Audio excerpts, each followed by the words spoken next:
Startup Grind, we have had a very interesting session.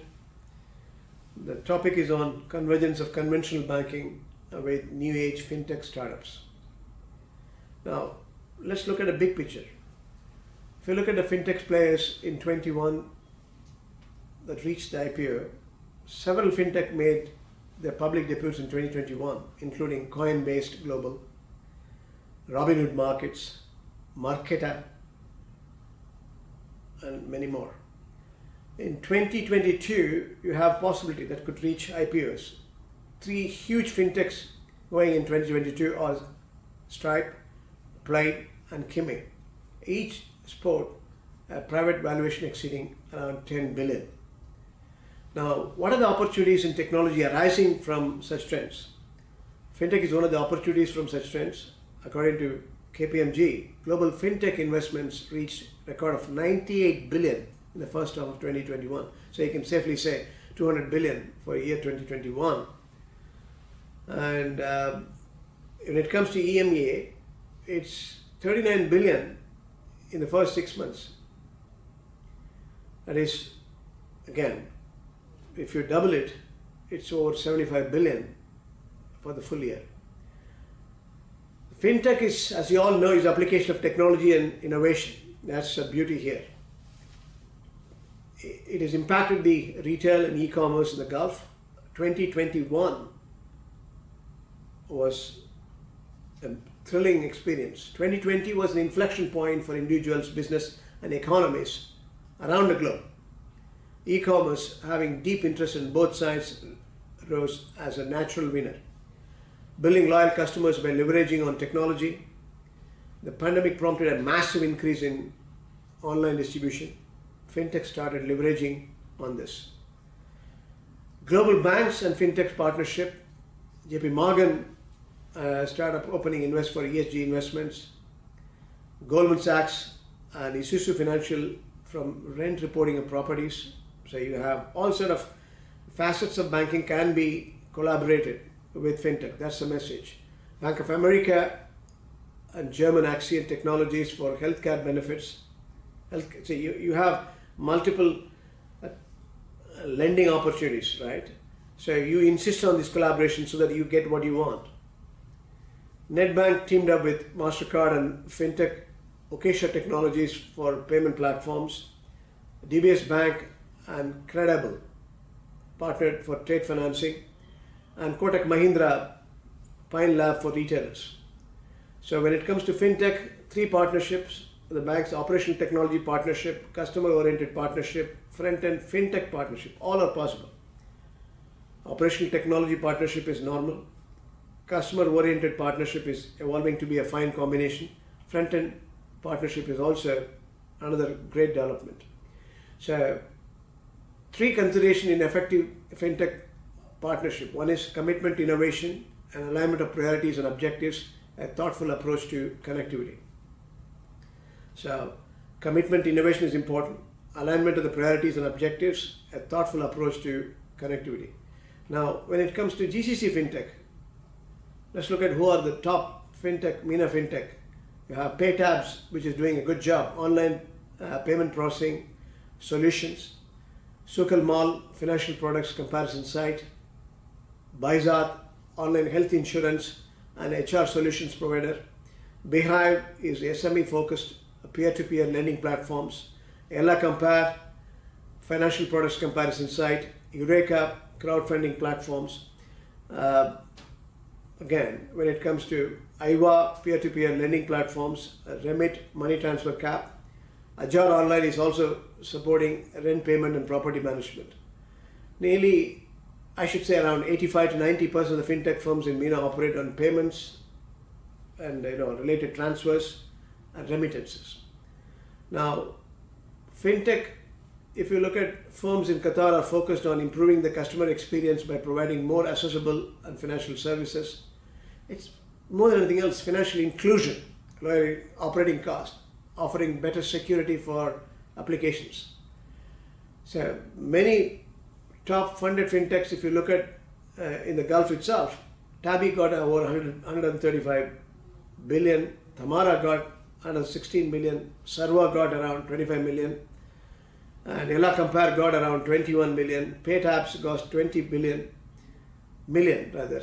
PayMob is around 18 million, Beehive has got 15 million, Hyperpay, Saudi Arabia got around 14 million, Liva got around 13 million. Plenty of P2P lending. If you look at Liva, Jordan company, Nimcard, UAE, 12 million, card is issuing and processing, New Money, another 11 billion, digital banking. So a lot of people are investing in fintechs. Venture capital investment in Qatar startups have surged over 180%, I should say, nearly 31 million. That's in the first half. If you double it, it's almost 60 million. Qatar FinTech is also playing a good role, co-founded by Qatar Development Bank and established support for the fintech industry. Doha Bank is an active member of the Qatar FinTech Hub since beginning. Major startup, if you look at it, Spendwiser, Disby, Skipcash, Karthi, C-Wallet, name a few. Qatar Central Bank has also issued second strategy document for 2017-22, where fintech applies to each of the 5 pillars of strategy. Number of operating fintechs has increased threefold in a year, from 20 in 2019 to 60.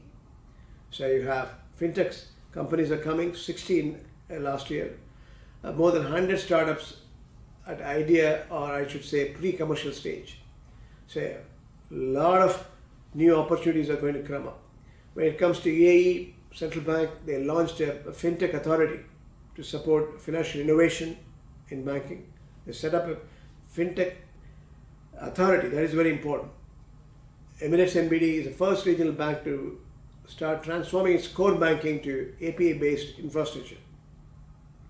API-based infrastructure. In parallel, Bahrain FinTech Bay, the region's largest fintech incubator, Bahrain has also established the National FinTech Talent Program in partnership with Tamkeen, a professional development agency.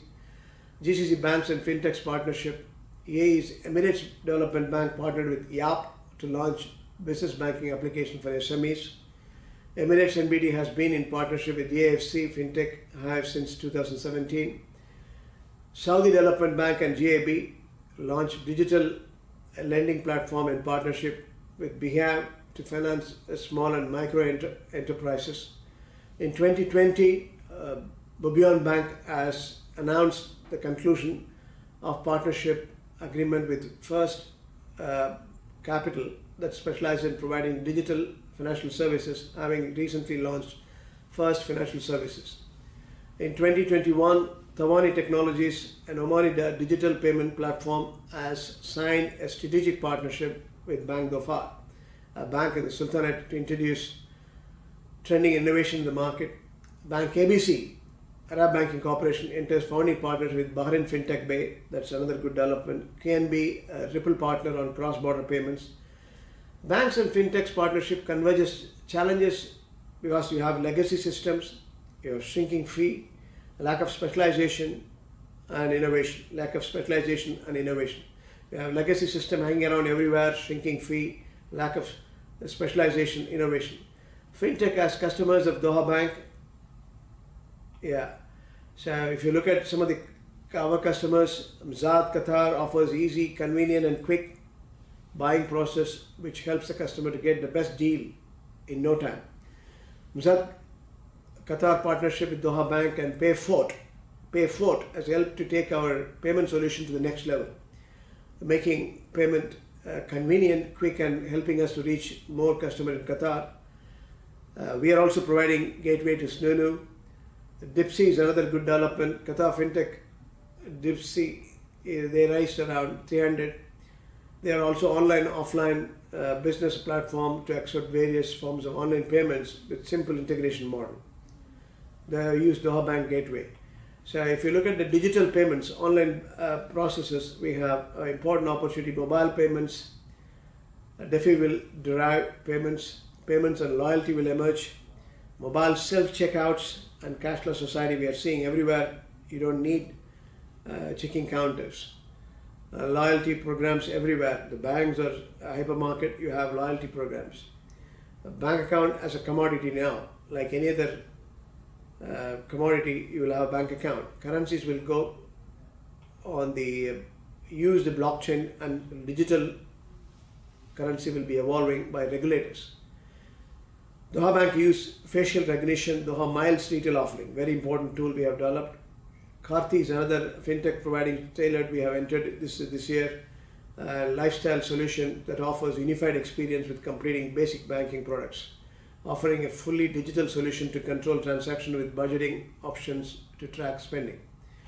So I want to conclude by saying mobile banking and digital banking will be felt in the Internet of Things, blockchain and open banking. New fintech mobile payment players will emerge, but not replace traditional banks. Fintech as an enabler for digital transformation in banks as well as development. Increased funding to be witnessed in fintech industry. A digital banking fintech in Nordic, Asian countries and America indicates the potential for the same in future.